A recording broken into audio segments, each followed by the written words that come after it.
Ensemble, vivons le bonheur d'Algérie. Ensemble, apprécions les couleurs d'Algérie. Le soleil, les merveilles du pays, un réveil de fraîcheur et de vie. Ensemble, vivons un moment de nostalgie. Bonjour à tous, bon réveil, ravi de vous retrouver en ce dimanche 30 mai. Comme tous les matins, eh bien, le Bonjour d'Algérie s'invite chez vous. Merci d'être avec nous. Encore une fois, nous serons ensemble jusqu'à 10h.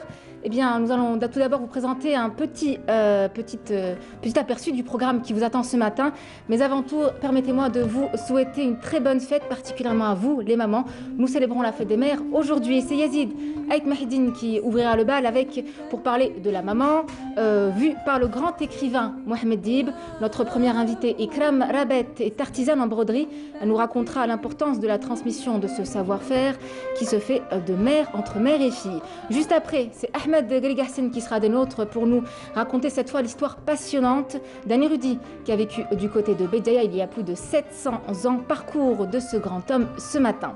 Il sera question du droit de l'enfant avec deux invités, maître Faisal Delouche ainsi que Mani Noisser. Tous deux représentent une fondation d'une coopération juridique et comptent célébrer la journée mondiale de l'enfance, donc mardi 1er juin 2021, donc célébration d'une manière assez ludique et originale. Nous aurons l'occasion d'en parler avec vous tout à l'heure, évidemment. Et à l'occasion de la journée mondiale sans tabac qui aura lieu donc demain, 31 mai, eh bien, un professeur émérite sera des nôtres, le grand spécialiste du tabagisme en Algérie. Le professeur Belkacem Chafi nous éclairera sur les méthodes de lutte contre le tabagisme en Algérie. Je vous conseille donc de suivre avec attention son intervention.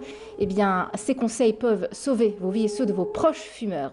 Au dernier plateau, avec Marie Moussaïd, nous vous aiderons à choisir un bon et beau cadeau également pour la fête des mères si vous n'y avez pas encore songé.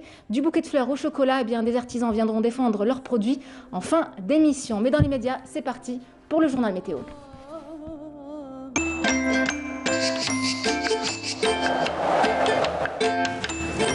La météo vous est présentée par Mobilis. Mobilis, Aynama Kuntum.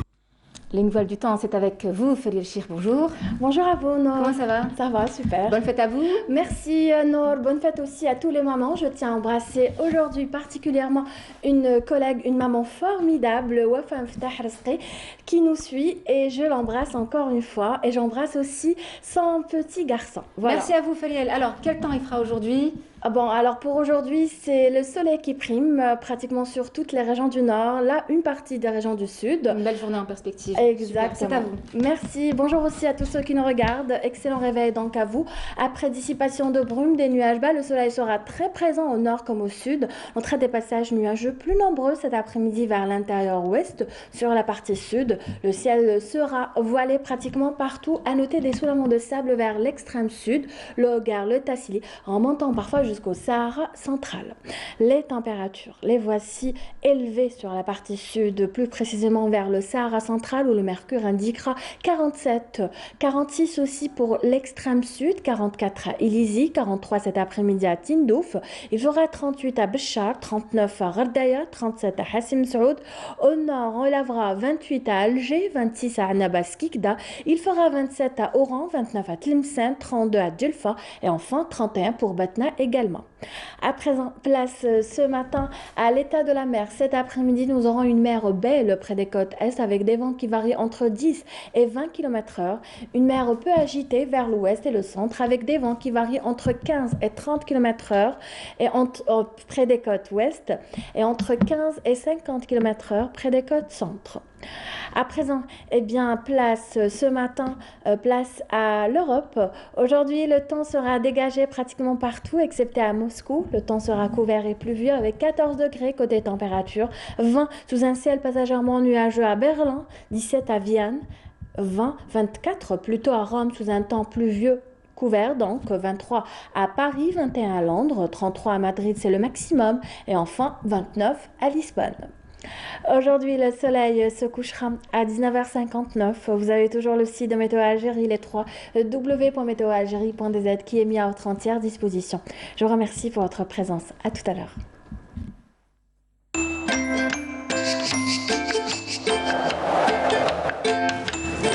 La météo vous est présentée par Mobilis. Mobilis, أينما كنتم. Des températures donc saisonnières sur le nord et très chaudes et élevées sur le sud. Merci Félia Chir. À tout à l'heure. Merci, belle journée à vous. Alors ce matin, on est très nostalgique de la musique afro-américaine des années 50, 60 et même après, avec puis l'artiste dont on vous parle aujourd'hui a traversé les époques, les âges ainsi que toutes les générations. C'est même l'un des pionniers de la soul, chanteur, compositeur, arrangeur, pianiste américain. Eh bien, ce n'est rien d'autre que le roi de la rhythm and blues. Je parle de Ray Charles avec sa chanson Mother. On revient juste après.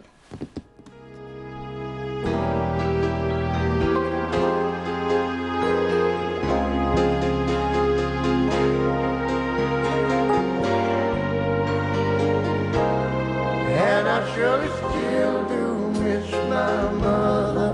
Doesn't matter how old that I grow. Mother's love will stay with me all through life, no matter where I go.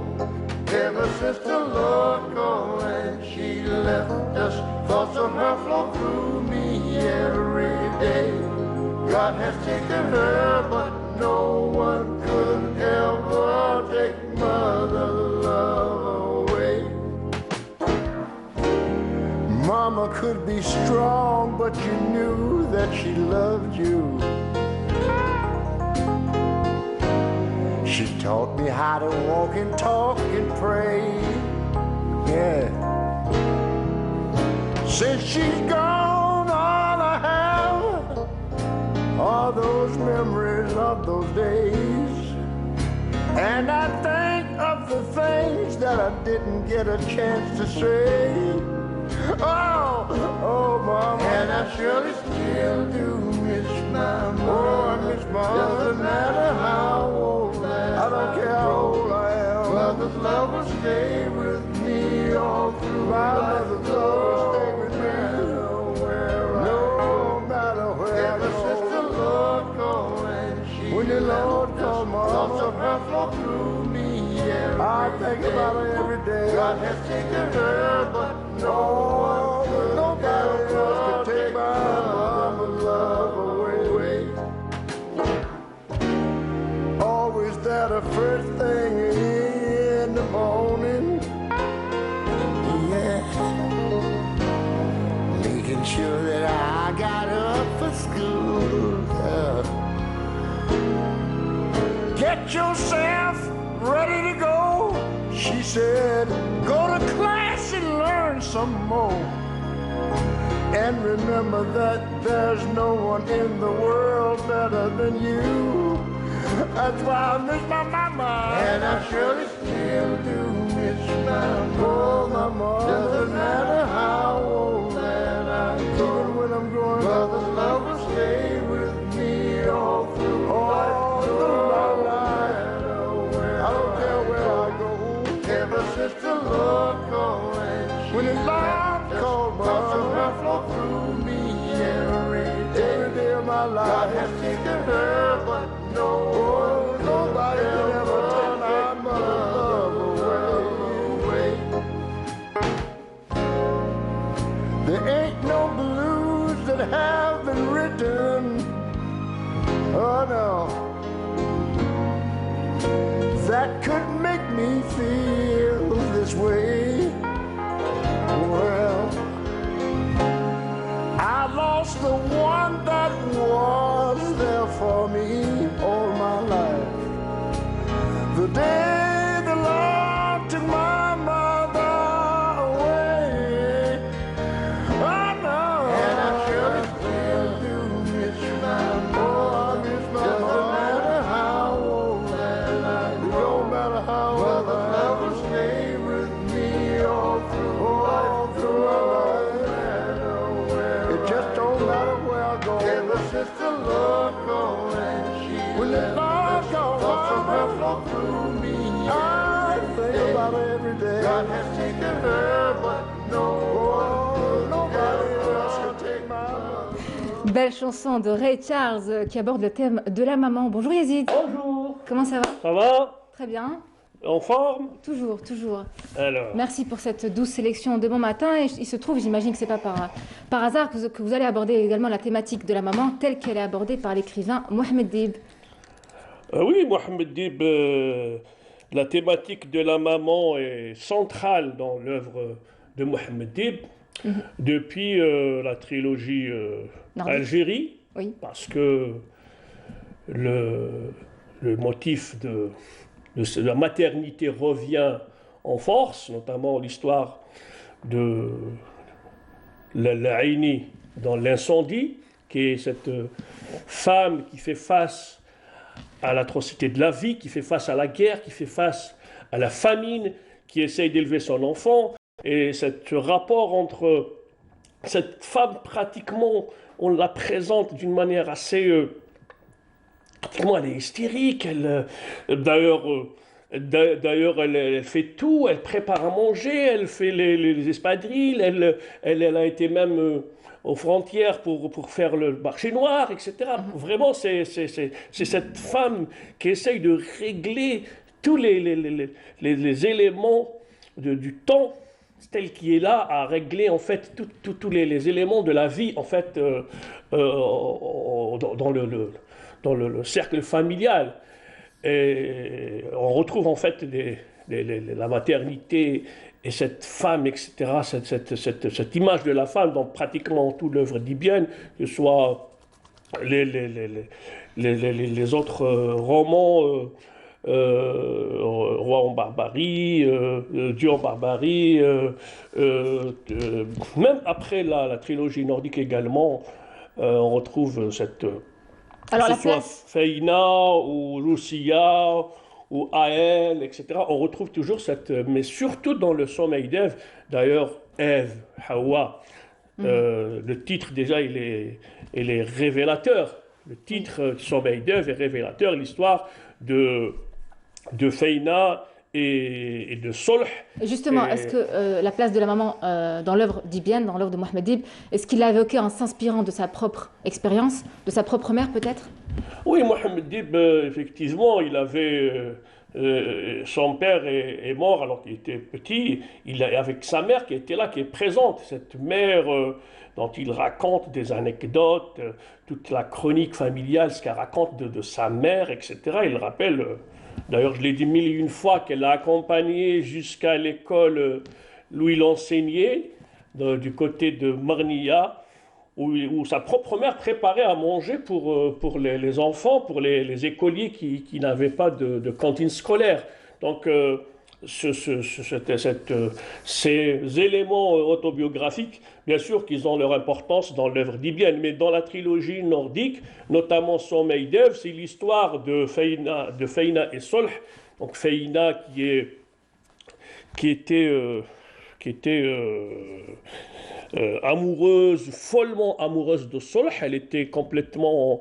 Elle était aussi, au moment où elle allait accoucher de l'ex, et en même temps cet amour pour cet enfant qui va naître, et cet amour pour Solh qui n'est pas là. Donc il y avait cette... et puis, il y a aussi l'aspect ésotérique, parce que Mohamed Dib fait référence au Coran, fait référence au texte mystique d'Ibn Arabi, pour, en fait, dans cette veine mystique, il essaye de redonner à la femme sa place qui est la sienne dans le monde et dans la vie. Il rappelle, en fait, ce texte d'Ibn Arabi sur cette dimension mystique de la femme, l'absolu est dans la femme, la vie est dans la femme.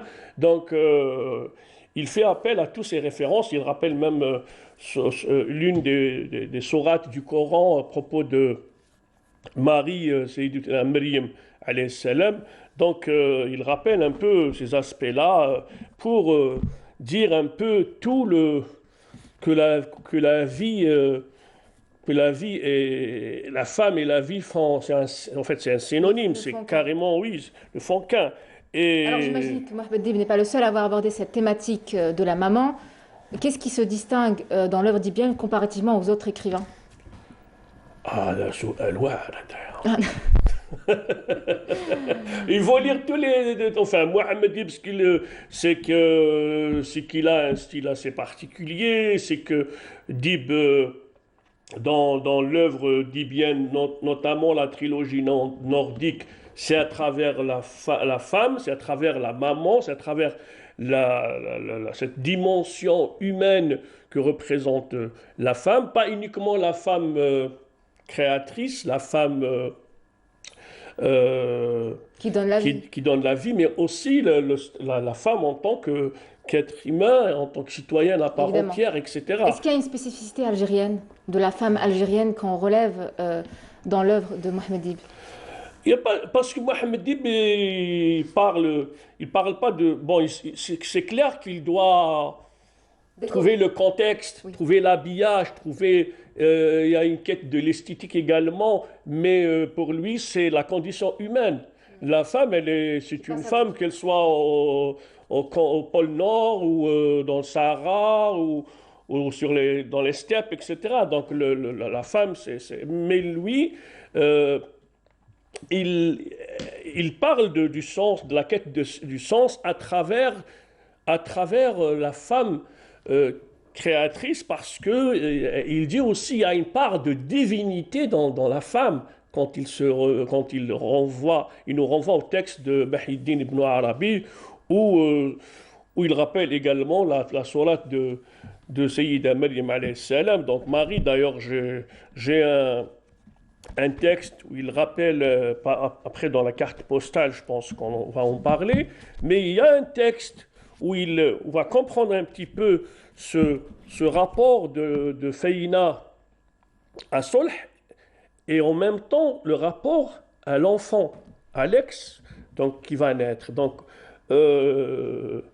j'ai choisi ce texte parce qu'il est révélateur de ce que sent cette femme envers son bébé. On va l'avoir illustré, j'imagine, sur l'écran. Très bien, c'est Oui. parti. J'ai l'impression de n'avoir pas existé avant de devenir mère. Ça semble être de gros mots, de la manière dont je le dis.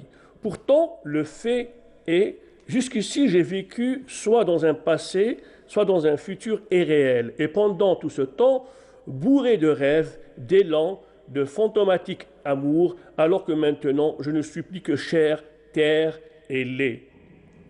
Maintenant, je n'ai ni oreille que pour la respiration de mon fils. Parfait. Voilà. Donc, je pense que c'est un petit peu ce que je viens de dire un peu, c'est ce rapport, cette maternité, cette fécondité, cette matrice qui est là, qui donne la vie, dans cette double amour pour Solh et pour l'ex. Donc, elle essaye de faire appel à toute cette féminité, toute cette force créatrice qui est en elle pour effectivement dire les choses et pour donner sens à enfin tout le sens qu'on a de la vie. Donc on le retrouve dans il y a même un texte du Coran, donc une traduction de Sayyida Maryam, Marie, nomme-la dans l'écriture Marie, alors qu'elle s'isolait des siens quelque part à l'est, puis tendait autour d'eux un voile, sur quoi nous lui envoyons notre esprit sous une apparence humaine sans défaut. On voit que Mohamed Dib fait appel au verset du Coran ainsi qu'au texte du grand théologien Mahidin ibn Arabi. En tout cas, ce qui est bien, c'est que qu'importe la thématique qu'on aborde avec cet écrivain, donc Dib, il a toujours sa place sur nos plateaux. D'ailleurs, il le dit. Non. Écoute Ibn Arabi ce qu'il dit. L'absolu manifesté dans la forme de la femme est agent actif parce qu'il exerce un contrôle total sur le principe féminin de l'homme, c'est-à-dire sur son âme. Par là, l'homme devient soumis et dévoué à l'absolu tel qu'il se manifeste en une femme.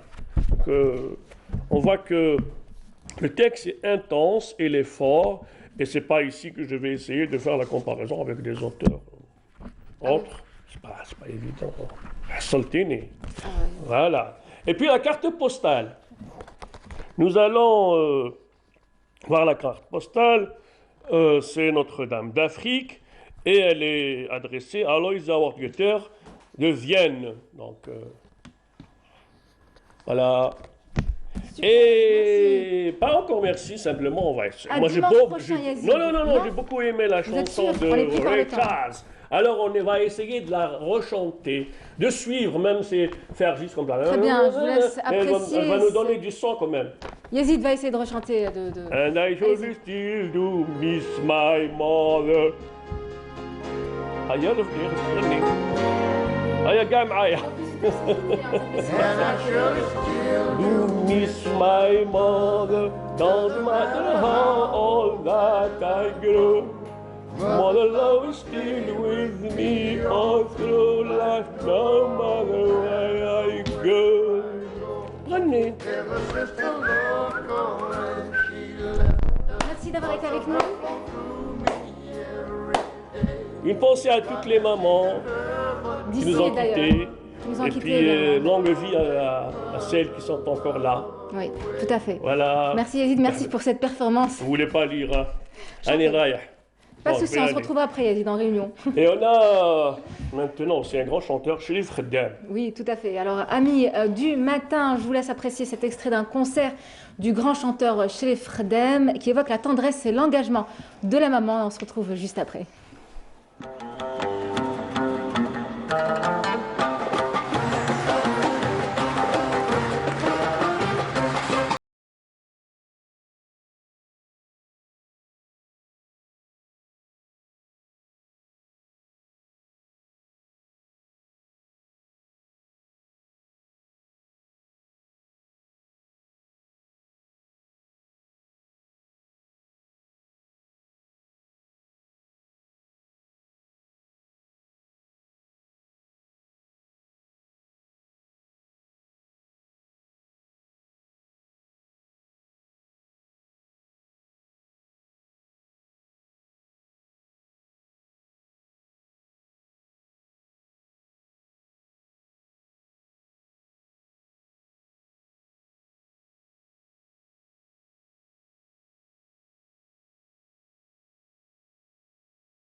Chanson d'engagement de la maman et à ses sacrifices pour leur enfant du grand chanteur défunt regretté Cherif Khaddam. Allez, on accueille Ahmed Guegassen, bonjour. Bonjour Nour, bonjour. Comment ça va?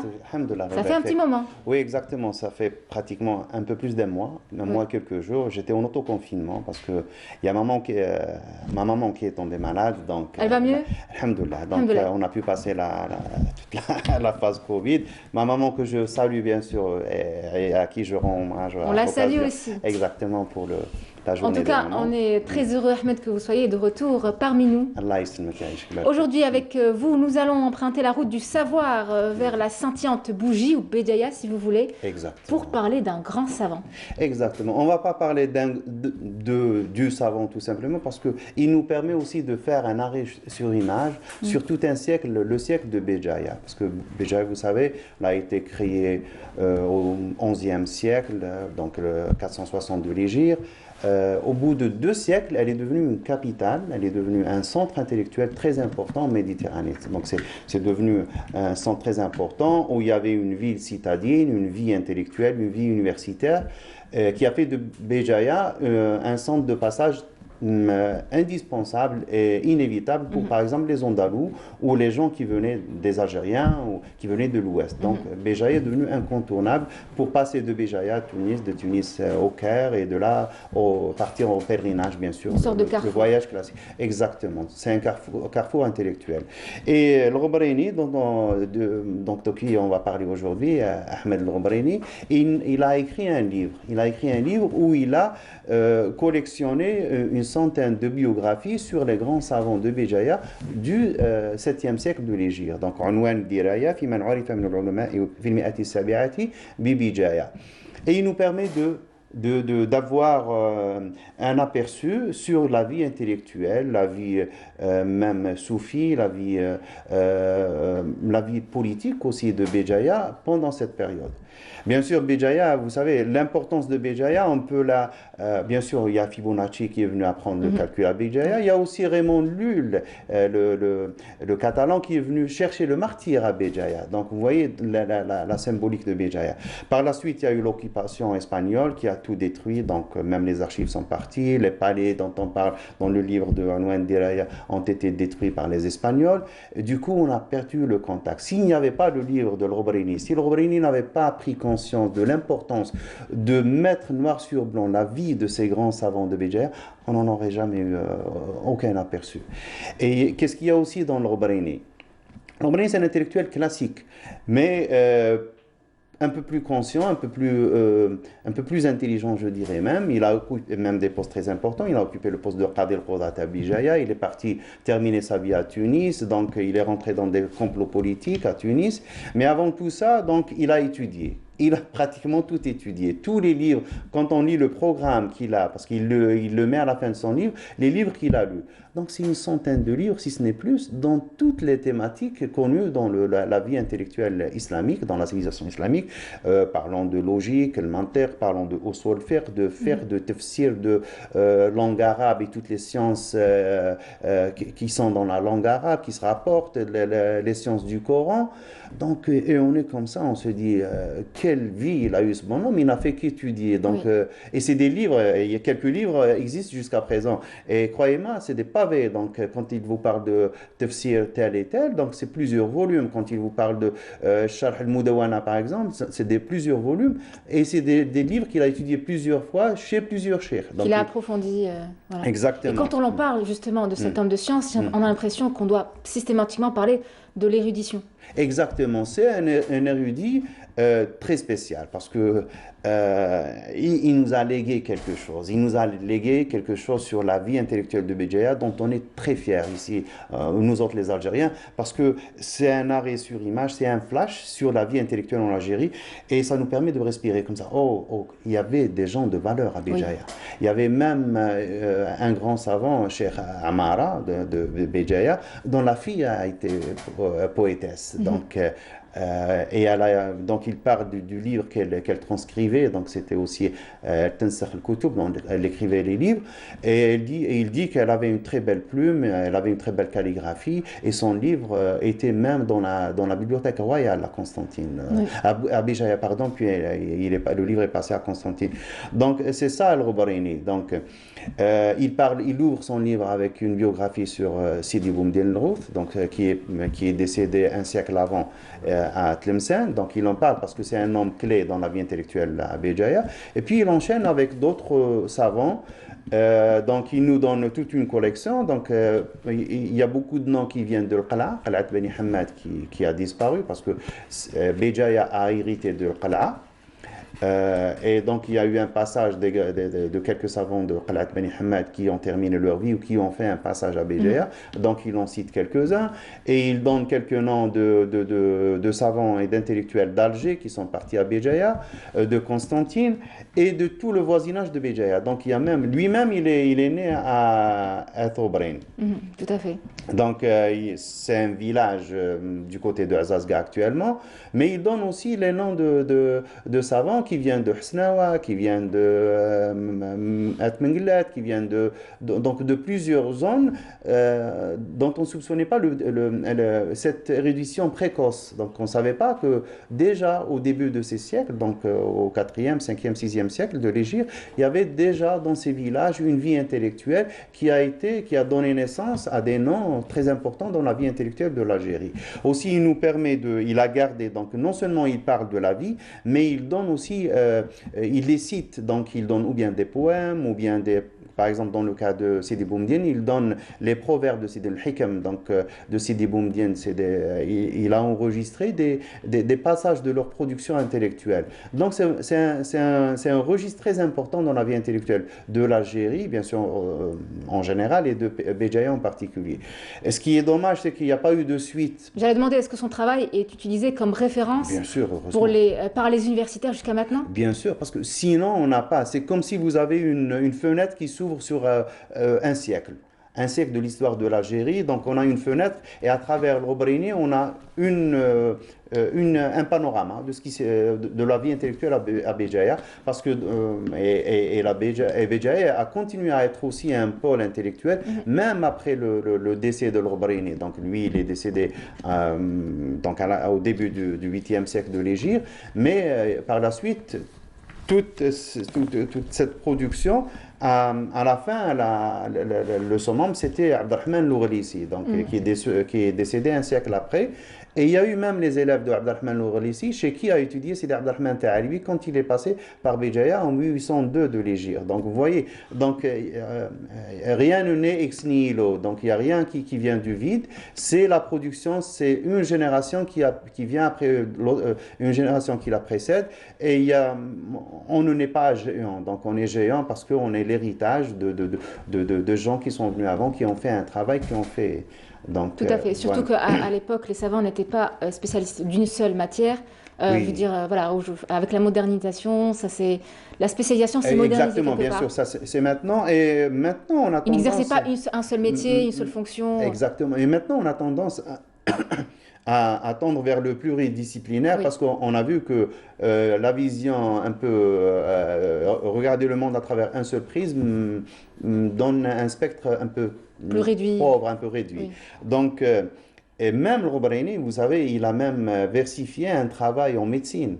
Donc lui-même a étudié chez les médecins de Béjaïa, qui apparemment étaient nombreux. Il ne donne pas assez de détails sur la vie un peu scientifique qu'il y avait à Béjaïa, mais on a quelques indices. À travers un passage, il dit qu'il avait un de ses maîtres qui avait écrit un travail, et lui, il l'a aidé à versifier. Ça veut dire que c'est un indice, c'est un signe. La médecine existait à Béjaïa, elle était enseignée.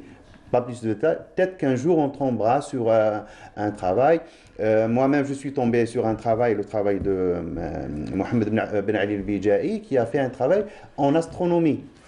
Et donc, j'étais étonné parce qu'on a pratiquement très peu des travaux des gens de Béjaïa qui sont restés. Et on tombe sur un travail en astronomie et c'est très important. Voilà. Très bien. Merci Ahmed Guigassi. Merci de mettre en valeur tous ces hommes de science et de savoir et qui ont marqué l'histoire de notre pays, quelque part, c'est le cas de le dire. En tout cas, ils avoir fait découvrir, redécouvrir, pour ceux qui le connaissaient déjà, ce grand homme de savoir, El Roubrini. Je vous dis à la semaine prochaine. Inch'Allah, Barbi. Dimanche prochain, rendez-vous pris. Et on revient à notre thématique, la thématique de la maman, avec ce sujet signé Maya Amranian, avant d'accueillir, bien sûr, un troisième plateau qui sera bien fourni, celui-là. Regardez.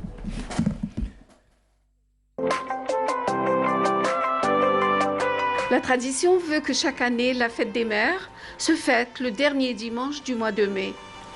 Cette mère qui nous a élevés mérite un peu d'attention et d'affection, et encore plus en ce jour de la fête des mères. Sidi Fradj est en fait une ambiance non habituelle sur ce lieu où l'histoire a laissé son empreinte.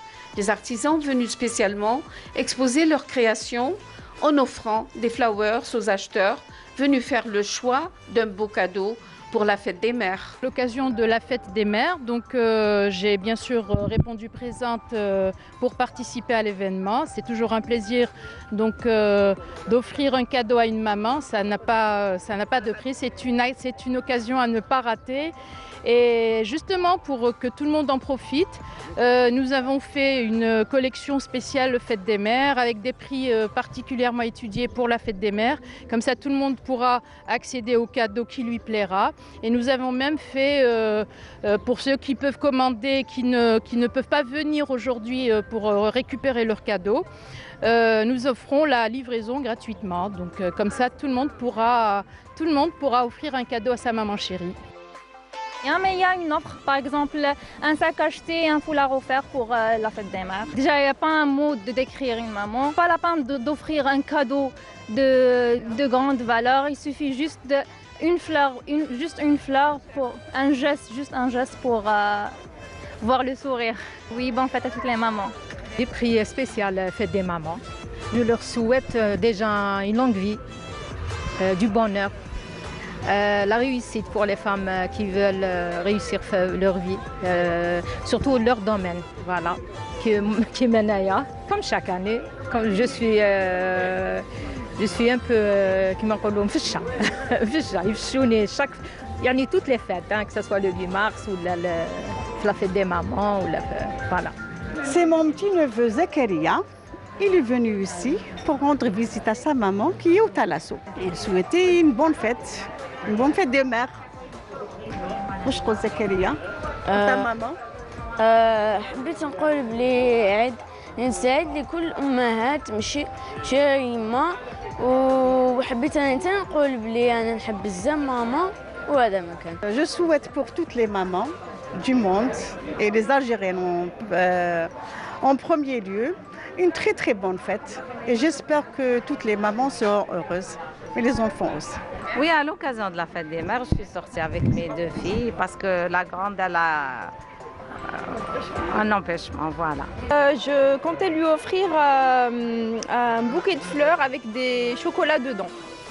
Donc là, vous avez spoilé mon cadeau parce que je viens de lui dire. C'était la surprise. Voilà, c'est ça. Ma maman, c'est le pilier de la famille. Voilà. Je trouve que ce que font ces artisanes, c'est vraiment magnifique, c'est très beau. Je suis agréablement surprise parce que j'habite Paris et en venant ici, je ne savais pas que j'allais trouver toutes ces belles choses et toutes ces belles femmes, tous ces beaux jeunes hommes. Je me suis acheté un beau petit bracelet et j'ai acheté des senteurs. La violette, le jasmin pour mettre dans les armoires. Et j'ai pas fini.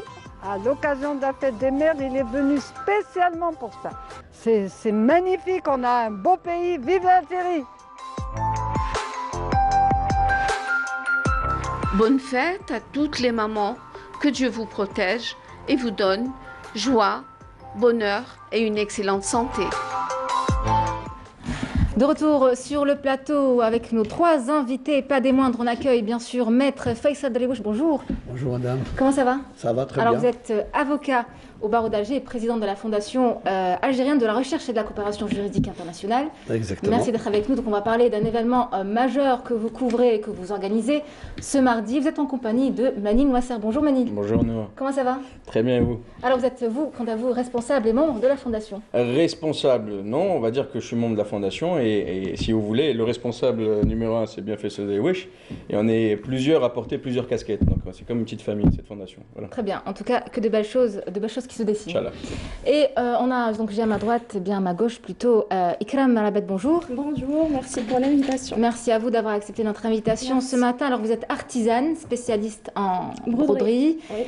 Et je crois savoir que vous faites de très jolies choses avec vos jolies petites mains. Merci, oui, c'est du fait main. Je fais des cadres brodés pour toutes les occasions, pour la fête des mères, les anniversaires, pour soutenance aussi, pour les mariages. Et c'est des cadeaux personnalisés. Et pour la fête des mères, il y a des choses aussi. Oui, bien sûr. Très bien, on en parlera dans quelques instants. Alors, Maître Faisal Deriwish, la Fondation a pensé à célébrer la journée mondiale de l'enfance ce mardi 1er juin, en organisant bien sûr une journée dédiée à l'amusement et au bien-être de l'enfant. Pourquoi? Parlez-nous de cet événement déjà. Alors, elle est surtout dédiée, donc, juriste au service de l'enfance. Donc, c'est ça le slogan qu'on a choisi pour cette journée. La journée mondiale de l'enfance, l'Algérie, donc, elle a choisi de fêter cette journée le 1er juin de chaque année. Généralement, donc, c'est des activités qui sont dédiées aux enfants. On en parle des droits des enfants, on en parle de l'enfance. Nous, on a voulu donc aller vers un concept, je pense, qui n'a jamais été fait déjà auparavant.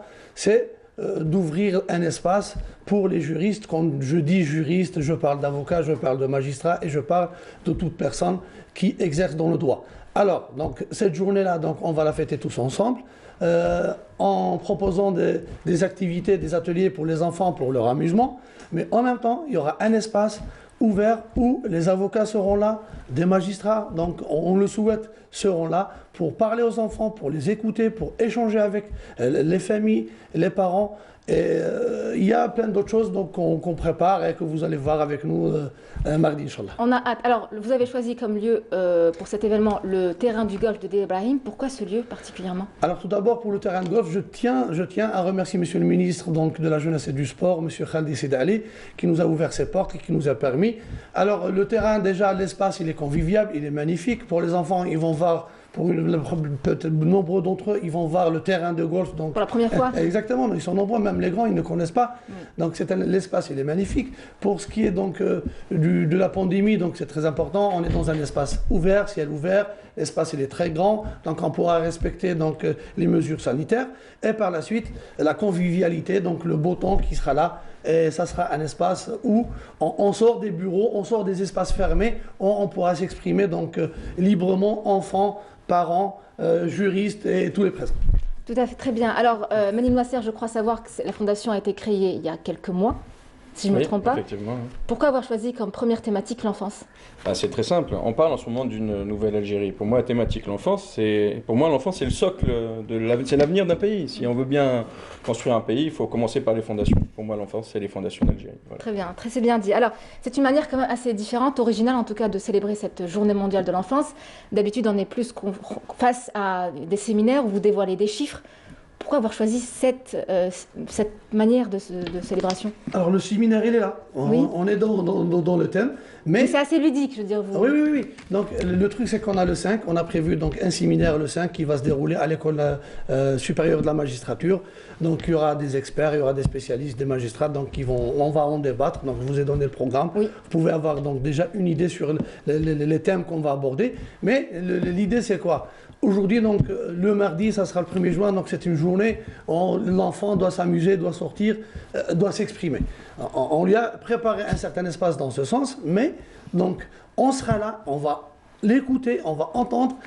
Pour une fois, on va essayer donc de parler de choses qui viennent de la réalité, qui viennent de chez l'enfant et de chez le parent. Et de toutes les classes sociales aussi. Et de toutes les classes sociales. Donc c'est ouvert, on a des associations qui sont invitées, donc ils viendront avec leur enfant.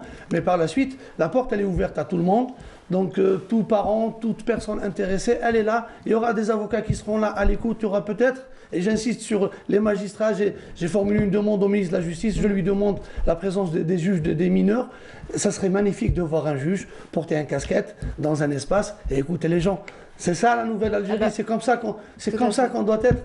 Donc on sort de nos bureaux, de nos silos, de nos calepins et de nos codes, et on va vers les gens, on les écoute. Et le samedi, on en parlera des problèmes et des solutions. Super, donc un travail qui se fait surtout sur le terrain avant que ce soit dans les bureaux. Exactement. Très bien, alors j'imagine que les mesures sanitaires vont être respectées. Bah, certainement. Vu que c'est ouvert au grand public. Oui, bien sûr, bien sûr. Donc on a pris toutes les mesures et l'avantage qu'on a, que l'espace il est immense, donc il y aura un espacement monstre. Le terrain de golf, vous le connaissez, donc il est assez spacieux pour accueillir tout ce monde-là. Très bien, alors je tiens à préciser bien sûr que le travail fait par les associations, mais également les services de sécurité en matière de collaboration, de collecte et de diffusion des données sur la situation des enfants en Algérie est très importante, et vous allez dans ce même mouvement, dans ce même sillage. C'est très important, les données? Bien sûr, c'est très important. Les chiffres, les données sont importantes donc pour qu'on puisse se situer, mais parfois les chiffres, ils disent la réalité, parfois non. Parfois on a des chiffres qui parlent de certaines choses, mais la réalité, elle est autre. Au jour d'aujourd'hui, donc, je voudrais parler aussi donc, de l'organe créé récemment, donc l'organe qui s'occupe de la promotion donc, de l'enfance et la protection de l'enfance, présidé par Madame Cholfi, que je salue aujourd'hui et qui sera présente avec nous. Donc au jour d'aujourd'hui, on a un organe qui appartient ou bien qui est lié au Premier ministre, qui s'intéresse et qui est dédié rien qu'à l'enfance et qui travaille dans ce sens. À partir de là, tous ces chiffres, tous ces travaux, toutes ces activités qui sont faites par les associations, par tous les secteurs, donc tombent sur le même organe qui est cet organe-là. Donc, je salue son travail et je confirme ce que vous avez dit. Très bien, alors est-ce que c'est pas quelque part, en finir avec cette question, oui, c'est pas quelque part une volonté de votre part de mettre en évidence le fait que les parents passent de moins en moins de temps avec leurs enfants? La maman, aujourd'hui, la maman et le papa travaillent les deux et vont se déléguer un peu le travail d'éducateur, d'éducatrice à une tierce personne aux crèches et aux éducatrices. Oui, ça c'est une problématique qui existe aujourd'hui. Ça existe dans les grandes villes, peut-être beaucoup moins ailleurs, dans les zones internes où la femme... Avant, ce n'était pas forcément le cas. Avant. Oui. Mais aujourd'hui, donc, les parents, ils ont délégué cette mission. Et parmi les ateliers qu'on a prévus donc, dans cet événement le 1er juin, c'est donc des ateliers où on a des psychologues, on a des spécialistes qui vont justement en parler de ça et donner des solutions aux parents pour ne pas déléguer et ne pas oublier et abandonner cette mission donc d'être père et mère. Tout à fait, très bien. Merci à vous, Maître Faisal Velouche. Merci à vous également, Manine Ouasser. Vous restez avec nous.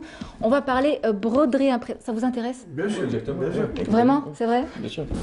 Très bien. Alors, l'occasion de la fête des mères, alors est-ce que la broderie se transmet de mère en fille? Est-ce que c'est toujours le cas aujourd'hui? Tout d'abord, je tiens à souhaiter une bonne fête à toutes les mamans algériennes et surtout à ma chère maman. Non, pour moi, non. Votre maman n'était pas du tout dans la broderie? Non, elle ne fait pas. Par contre, elle fait le crochet. Du crochet. Sinon, la broderie, non. Mais c'est une passion pour moi. C'est une passion qui, enfin, c'est un métier. C'est un métier, hein, c'est un métier, à part oui. entière. Il est devenu un métier. Qui disparaît quelque peu? Non. Au contraire. Non, il est devenu tendance, au contraire. Les gens aiment beaucoup les cadeaux personnalisés. Tout ce qui est fait main est très demandé. Alors, aujourd'hui, eh bien, moi, quand j'ai envie de savoir comment faire quelque chose, je vais sur Internet. Est-ce que c'est votre cas aussi? Oui, je travaille beaucoup plus sur mes 2 pages, Facebook et Instagram, Éco-Broderie. Donc, je reçois beaucoup de commandes sur les 2 pages, oui. Donc, je travaille beaucoup plus en ligne. J'ai une boutique en ligne. Et c'est comme ça qu'on vous a trouvé. Ah oui, vous dénichez les jeunes talents. Alors, Ikram, aujourd'hui, tout s'apprend sur la toile, vous l'avez dit.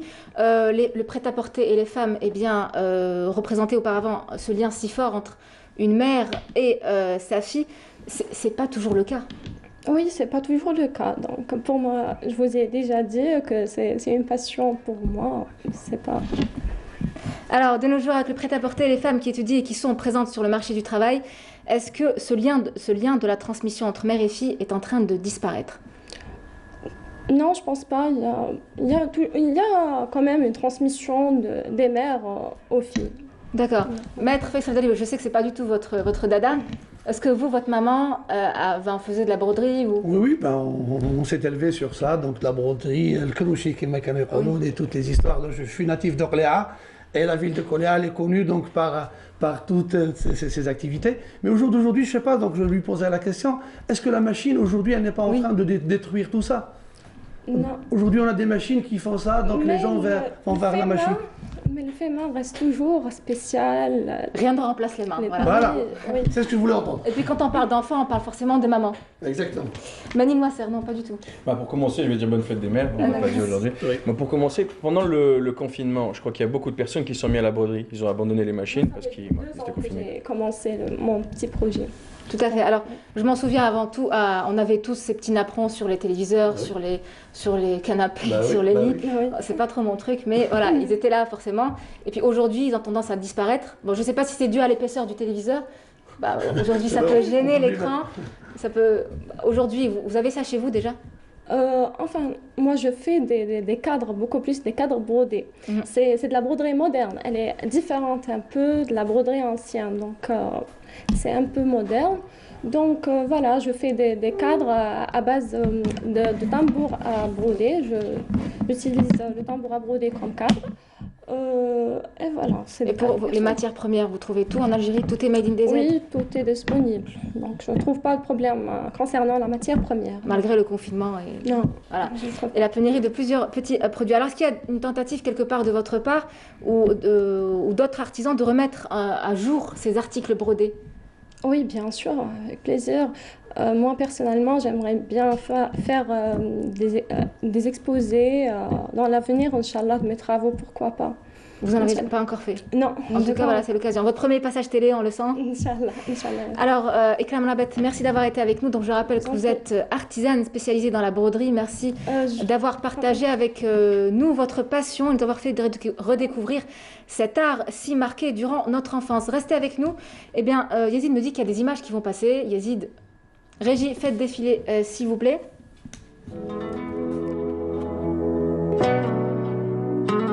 وخنايا نوصف باش نوصل ليك داك الشي اللي حاس بيه واللي كنشوفو فيك ما يكفي العمر وما يكفي خلود حيت كنبغيك يما بلا حدود بجميع اللغات انا باغي نقولها لك وغادي نغني ليها باش نوصلها لك ماما تكيرو جو تايمي لافي نبغيك يما انت الروح الحياة الحاني انت اللي عطيتي لكلامي معاني انت القوافي اللي حلت لساني وانت هي النوطة اللي ساحراني أرضي انت وقلبك موطني نفديك بعمري قبل ما تساوميني كلام العالم كله ما يكفيني نوصف في إحساسي من اللي تطميني نخلق من جديد من اللي كنشوف الابتسامة وإما ماما تقول لي ولدي على سلامة كتحييني من اللي تهمس بكلامة.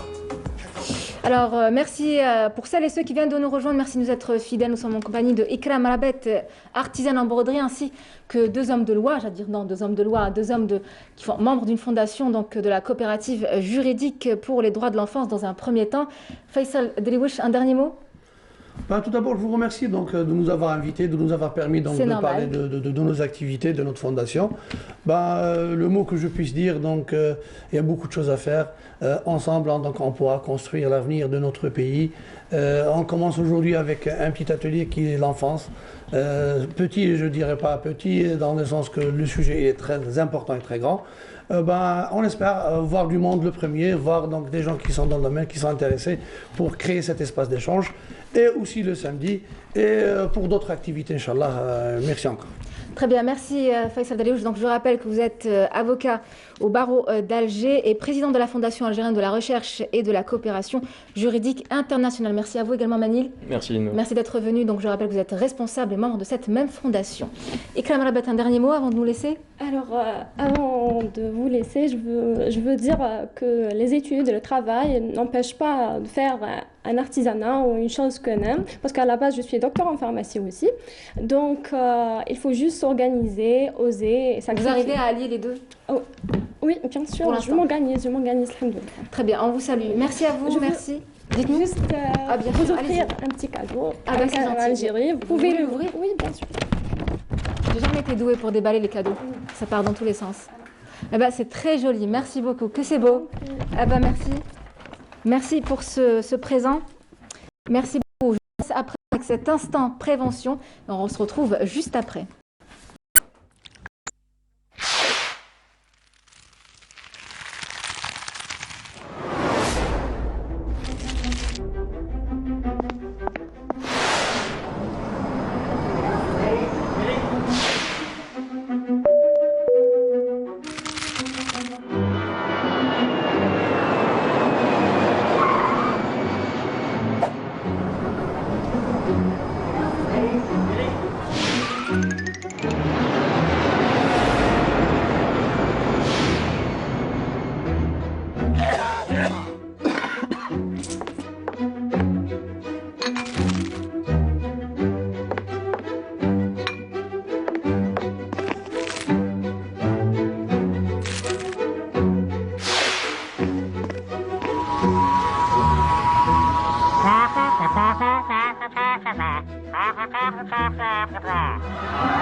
peinture algérienne aux normes internationales.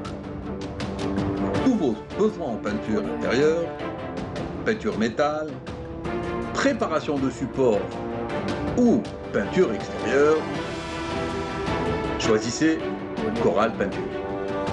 Coral Peinture, c'est les mains à faire.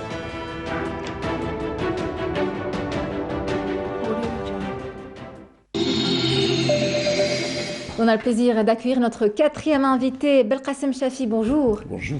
Merci d'avoir accepté notre invitation ce matin. C'est un honneur pour nous.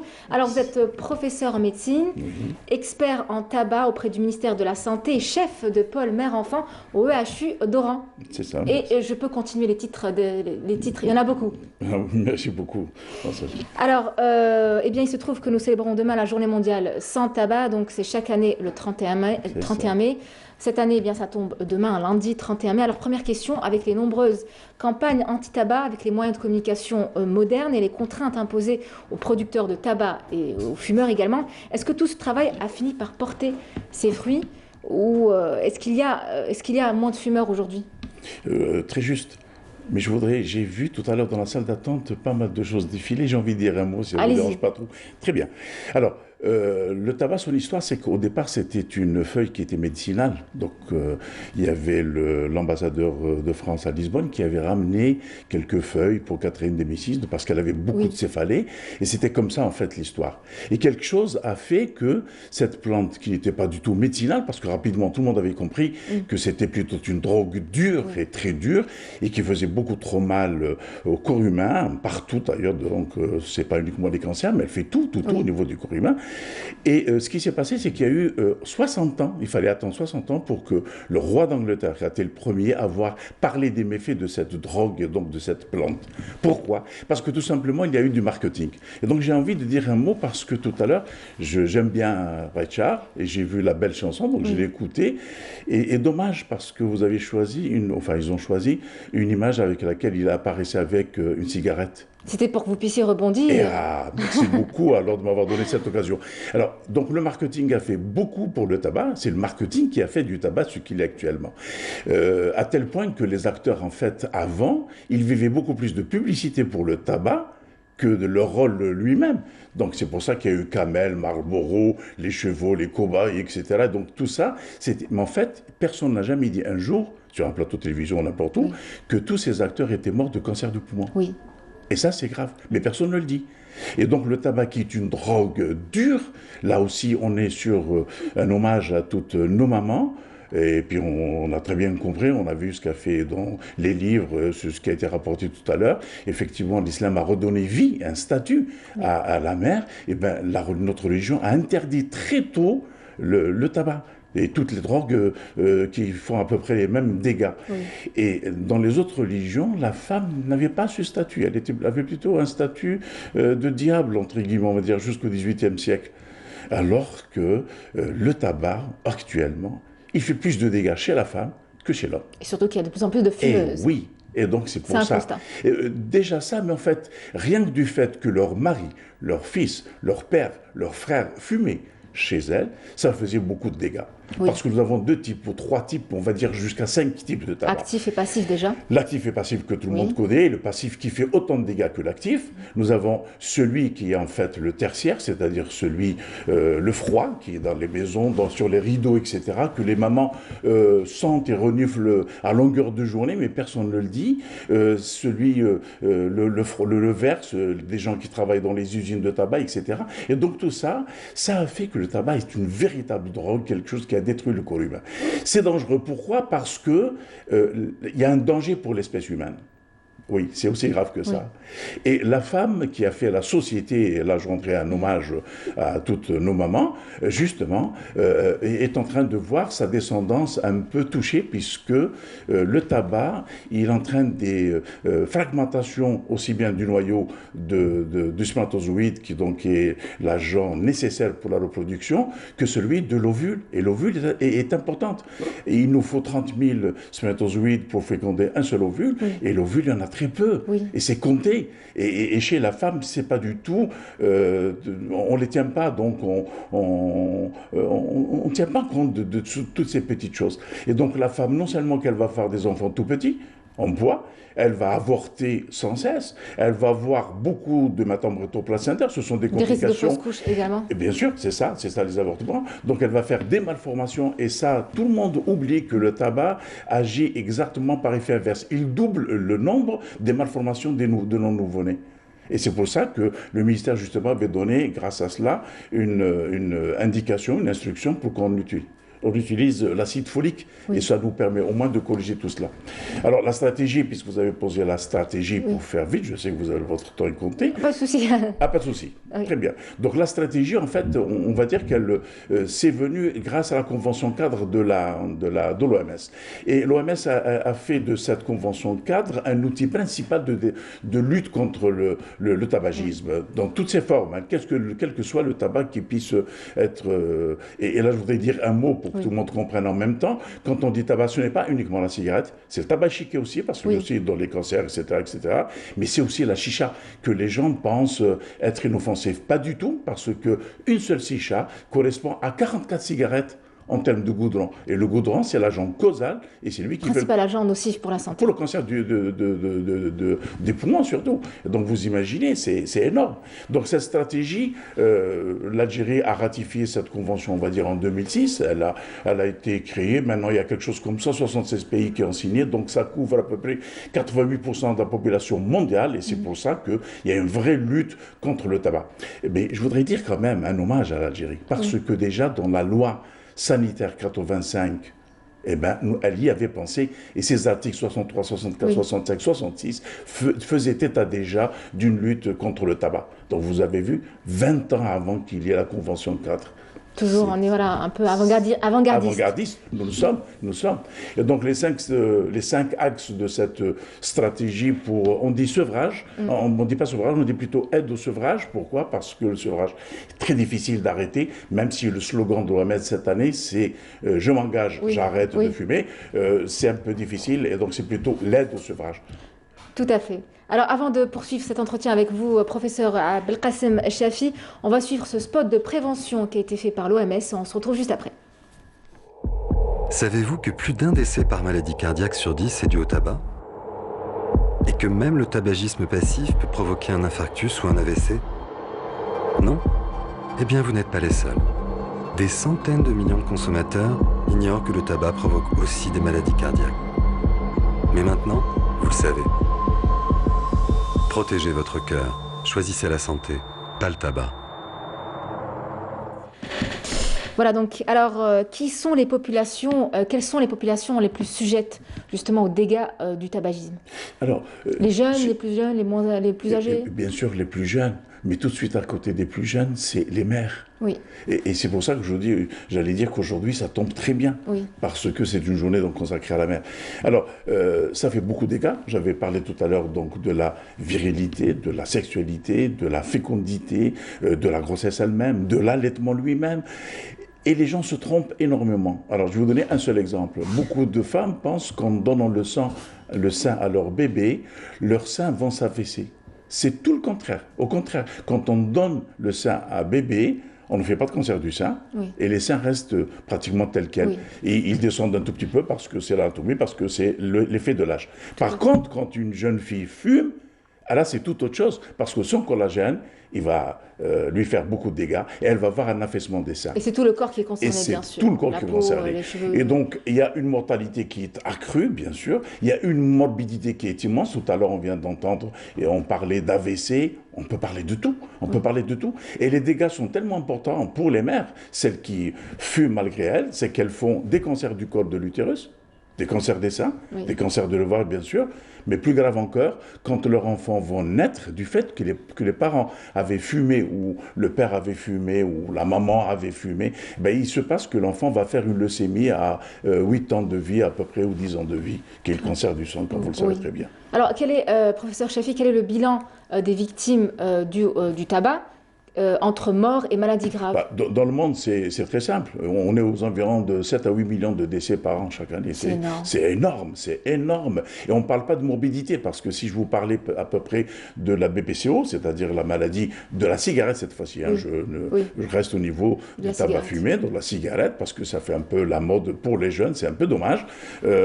C'est énorme parce qu'on n'arrive plus à respirer, et il y a un niveau de vie tellement terrible que c'est... Et puis on distingue actuellement, on arrive par des études à distinguer les cancers qui sont ceux des milieux défavorisés et ceux plutôt qui se développent en milieu favorisé. Alors un exemple, le mélanome, donc celui de la peau, c'est le milieu favorisé. Le cancer de la prostate, la même chose, cancer du sein, etc. Milieu favorisé. Par contre, quand personne ne parle de la vessie. Le cancer de la vessie, lui, parce qu'il est tranquille, qui aussi fait des ravages. Qui fait des ravages, c'est 13 000 à 14 000 décès, mais personne n'en parle. Personne n'en parle, pourquoi? Parce que c'est celui, justement, des populations défavorisées. Et alors qu'il tue beaucoup plus que le cancer de la prostate. Vous imaginez, il y a des programmes de dépistage de cancer de la prostate. C'est vrai parce que aussi ça se traite, mais on ne parle pas du dépistage du cancer de la vessie. Et ça, c'est un peu dommage. C'est la même chose chez la femme. Donc, on parle de beaucoup de choses, mais très peu de cancer du col, par exemple. Et le cancer du col, pourquoi? C'est vrai qu'il y a nécessité à avoir les virus. Dans ce cas-là, c'est l'HPV, le Human Papillomavirus qui lui fait donc... Mais la cigarette, elle vient le rendre extrêmement agressif. Elle multiplie par 10 son activité cellulaire. Elle le rend plus performant. Absolument. Et donc, ça multiplie par 3 les risques d'avoir le cancer du col, de 3 jusqu'à 12 parfois. Et en même temps, on comprend très vite que là aussi, la mortalité est très rapide. C'est comme le cancer du poumon. Le cancer du poumon, la survie, c'est d'être très basse, moins de 15% à peu près. Donc, très vite, on l'a découvert. Et très vite, on va décéder. Voilà. Très bien. Alors, depuis quelques années, il y a eu l'apparition de la cigarette électronique. Qu'est-ce que vous en pensez rapidement? N'est-elle pas plus dangereuse que la cigarette? Beaucoup plus dangereuse. Voilà. Pour la simple raison que... Beaucoup de personnes passent par la cigarette électronique en espérant arrêter le tabac fumé. Il faut pas. Effectivement. Son introduction a été faite dans ce sens-là, c'est-à-dire qu'il y avait des cigarettes électroniques dans lesquelles on pouvait doser la nicotine. Donc, ça permettait un peu une dégression qui pouvait permettre de faire un sevrage tabagique. Vous irez jusqu'à la conseiller aux personnes? Du tout, jamais, parce qu'il y a toujours de la nicotine. Le deuxième type de cigarette électronique, c'est une cigarette dans laquelle il y a des produits chimiques. Plus grave encore, parce que celle-là, elle endommage les vaisseaux. Et donc, ça entraîne toutes les maladies cardiovasculaires. Et puis la troisième, là où il n'y a rien du tout, et bien celle-là, elle apprend le geste, et donc ça apprend et ça incite les gens à fumer. Donc, vous avez vu qu'il n'y a aucune possibilité de pouvoir l'admettre. À moins qu'on touche au porte-monnaie. Ça se fait. Ça a porté en tout cas ses fruits en Occident. On l'a fait dans le cadre du groupe. On sent le prix bien de sûr, on le fait, on suit, ça a réduit de 20%. On le fait, mais chez nous, c'est très spécial. Hein. Vous savez, nous sommes le seul pays où on fume quand on est très très bien et on fume quand on n'est pas très très bien du tout. Très bien, exactement. Alors, est-ce que la solution, justement, ne serait pas en fin de compte toucher le porte-monnaie? Rapidement, oui. Non. Oui, clairement, oui. Oui. Très bien. Le paquet en France est entre 5 et 15 euros. Il faut le toucher. Voilà, Sauf qu'il ne faut pas aller voler de l'argent pour... Très bien. Voilà. Alors, en fin de compte, un fumeur, une fois malade, coûte très cher à la sécurité sociale. Donc, vaut mieux prévenir que de Absolument. Merci d'avoir été avec nous, professeur Belkacem Chafi. Donc, je rappelle que vous êtes professeur en médecine, expert en tabac auprès du ministère de la Santé, bien sûr, chef du pôle mère-enfant au EHU Oran. Merci à vous. Merci à vous. Un dernier mot, peut-être un appel, un conseil rapidement aux fumeurs et à leurs proches? Non. Maintenant, le danger, c'est que la cigarette commence au primaire. Donc, je voudrais dire attention à la première cigarette, parce que dès qu'on commence la première cigarette, c'est une drogue dure, on n'arrêtera plus. Voilà. Tout à fait. Très bien. On se retrouve juste après ce reportage de Maya Amrani. Non, cette courte pause, on revient juste après.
Allez, Coin Vert, votre rubrique Coin Vert qui s'adapte à la thématique de la maman ce matin. Et c'est avec Marie Moussaïd. Bonjour. Bonjour Nour. Comment ça va? Très bien. Bonne fête à vous. Merci. Vous êtes maman de 2 jumelles.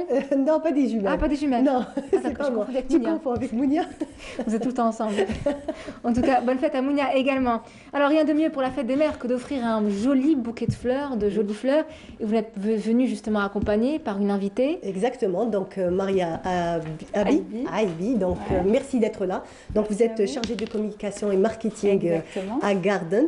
Merci déjà d'avoir accepté notre invitation. La fête des mères, j'imagine que vous êtes préparée, ça fait un petit moment. Exactement. Alors déjà que nous à Garden, on a un air festif, qu'on valorise chaque événement, que ce soit national ou international. Et vu que c'est la fête des mères aujourd'hui, donc il n'y a pas mieux que d'offrir à nos chères mamans un beau bouquet comme ceci, ou alors accompagné d'une boîte de chocolat. Et voilà. Et donc voilà ce qu'on a proposé à nos chers clients. Très bien. Et quant à moi, bien, j'ai le plaisir d'accueillir pour ce dernier plateau bien Ahlem Ramdani, qui est artisan en chocolat. Bonjour. Bonjour madame. Ça nous donne très envie en tout cas. Vos chocolats sont très beaux. Alors, vous êtes artisan en chocolat, nous reviendrons à vous dans quelques moments.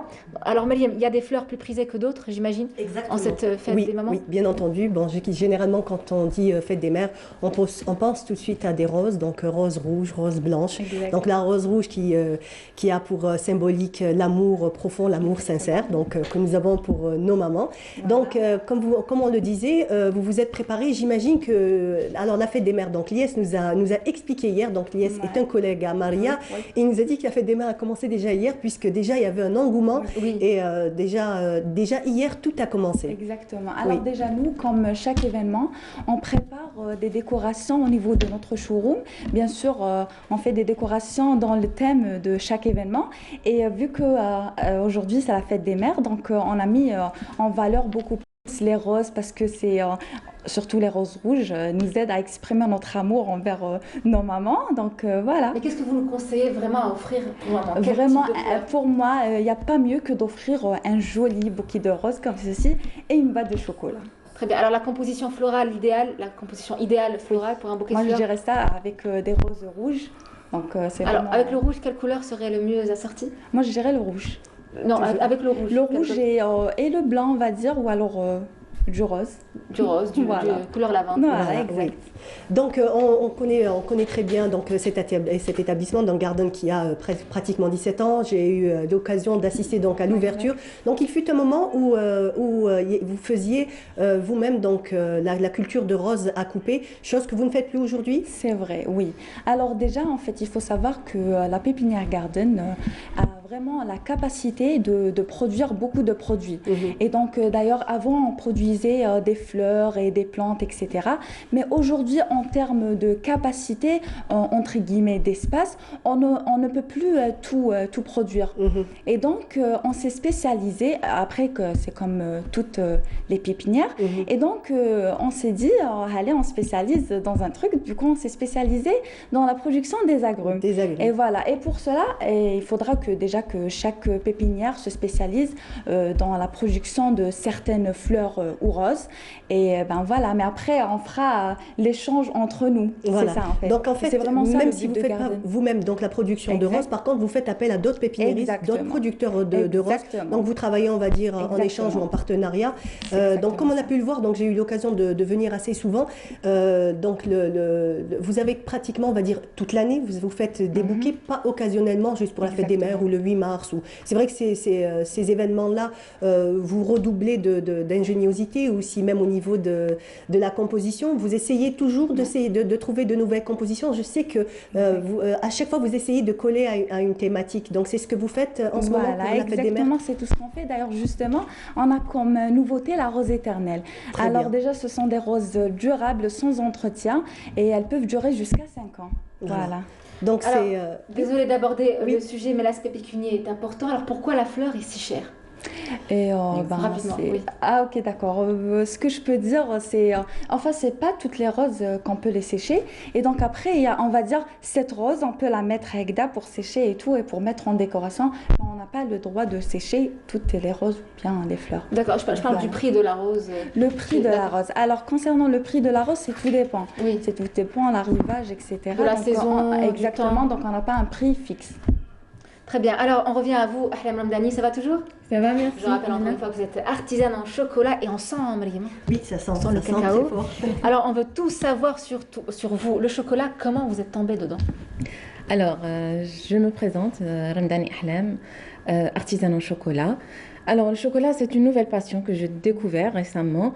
Pourtant, ça se voit pas. Pendant le confinement, oui, je me suis donnée à fond. C'est pendant le confinement. Parce que je suis cadre dans une société étatique et du coup le confinement nous a donné l'opportunité de revoir, de recalculer nos ambitions. Je me suis dit non, mes ambitions c'était pas de s'arrêter dans une fonction publique bien précise. Je voulais faire autre chose. Alors j'ai eu l'idée. Alors, j'ai travaillé dessus, j'ai fait des formations, je me suis... Vous êtes formée quelque part, oui. Exactement. Alors, et du coup...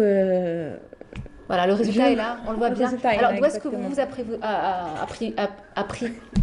approvisionné? C'est le chocolat, c'est l'effet chocolat. Exactement. C'est enivrant. Ce qui est dommage, c'est-à-dire on travaille avec des produits d'importation. C'est-à-dire on n'a pas vraiment, on n'a pas beaucoup de choix ici en Algérie. Alors c'est le chocolat belge, on travaille avec même on n'a pas en Algérie. Vous pouvez lancer un appel justement pour tous les artisans en chocolat qui n'ont pas trop le choix que de s'orienter justement vers des produits d'importation. Mais ça commence à bouger quand même. Ça commence à prendre de l'ampleur. Ce métier-là, vraiment, ça commence de prendre depuis que l'importation du chocolat s'est arrêtée. Alors, le marché du chocolat en Algérie, marché artisanal du chocolat, a pris vraiment de l'ampleur. D'accord, c'est vrai que le climat, il faudrait un climat assez exotique. Oui, pour produire la fève de cacao. Voilà, la fève de cacao. Ensuite, les coûts doivent être là pour un immeuble. Enfin, je parle d'une bâtisse qui s'occupe de la torréfaction de la cabosse, de la fève. Donc voilà, donc c'est tout un système qui fait... C'est tout un investissement, oui, c'est tout un système, c'est très vague. Alors, espérons que... En tout cas, du chocolat pour la fête des mères, c'est plutôt une bonne idée. Ah oui. Oui, il n'y a pas mieux que d'offrir... La composition idéale, je suppose que rose et chocolat, je crois que c'est ce qu'il y a de mieux. Oui, exactement. Et c'est à la portée de tout le monde, je crois. Alors, les prix? Pour les prix, on a fait, justement pour la fête des mères, on a lancé un pack, un bouquet de fleurs plus un coffret de chocolat. Alors, on a fait petit budget moyen. Voilà, pour n'importe quel, les étudiants, pour toutes les bourses, voilà. On a fait, le grand, il est à 2000 dinars. Oui. Voilà, des prix vraiment très très abordables. Le petit de 8, il est à 1000 dinars. Super, voilà. D'accord. Et vous êtes justement fondatrice de Chocodream, c'est votre marque? Oui, Chocodream, oui, j'ai ma page Instagram.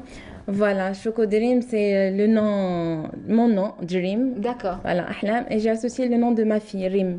D'accord. Alors, il s'écrit Dream avec Y. Très bien. Ça sent ça sent le cacao. Oui, le cacao commence à venir titiller les papilles. Alors, le chocolat, on n'a pas encore goûté. Est-ce qu'il est trop sucré, pas trop sucré? On ne veut pas de kilo. Non, on n'ajoute pas de sucre. Alors, il n'y a pas de sucre ajouté. C'est vraiment du chocolat, la ganache. On n'ajoute pas de sucre.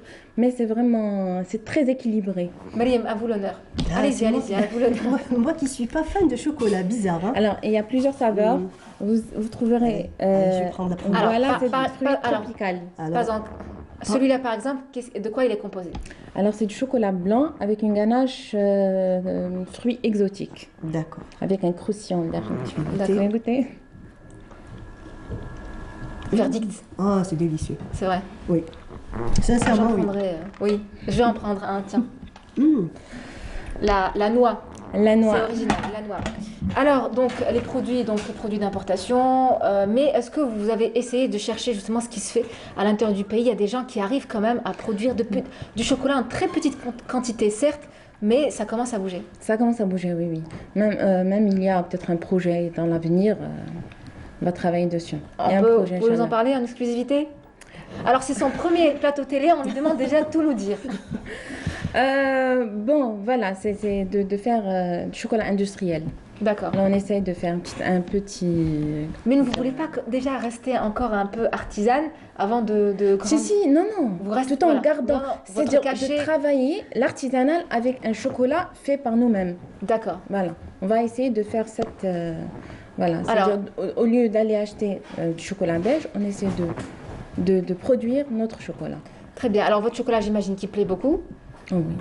Est-ce que vous avez déjà fait des expositions Oui, j'ai participé à plusieurs expositions. J'ai participé aussi à des concours où j'ai gagné le cordon d'or. Peut-être que ça... Oui. Ah, très bien. Oui. Félicitations. J'étais nommée cordon d'or en chocolat. Il y avait des jurys, il y avait des professionnels aussi. J'ai pris le titre Ragda. Très bien. C'est peut-être parce que... Est-ce que vous avez essayé de nouveaux parfums, plutôt essayé de sortir on va dire des chocolats ordinaires, donc chocolat noir, le praliné, tout ce qui s'ensuit? Peut-être que c'est peut-être plus vos compositions que... Ça reste en petite quantité, des essais. Des essais, c'est pas encore... on n'a pas encore mis... alors... J'ai perdu mes mots. Je travaille selon aussi la demande du client. Alors les clients demandent beaucoup plus le traditionnel, le caramel beurre salé, les pralinés. Alors on reste toujours à l'écoute du client. Mais quand même pour le design, c'est vraiment assez original. Hein. C'est pas des chocolats qu'on a l'habitude de trouver sur le marché. Oui, et les couleurs sont très attirantes. Superbes. Ouais. C'est un travail vraiment, c'est de l'art. Hein. C'est de l'art, exactement. Merci Ahlem Ramdani, merci d'avoir été avec nous. Donc je rappelle que vous êtes artisane en chocolat. Merci à vous également, Aibi Maria, j'adore son prénom. Ravi que vous ayez accepté notre invitation ce matin. Voilà, j'espère qu'on se reverra. J'espère que plutôt on fera on va dire, des bouquets au niveau de Garden et on aura le loisir de se revoir, Inch'Allah. Et merci à vous, merci amis du matin, merci d'avoir été avec nous, d'avoir suivi depuis tout à l'heure. On vous souhaite une excellente journée avec la suite de nos programmes sur Canal Algérie. Quant à moi, je vous dis à demain, j'espère. Très belle journée.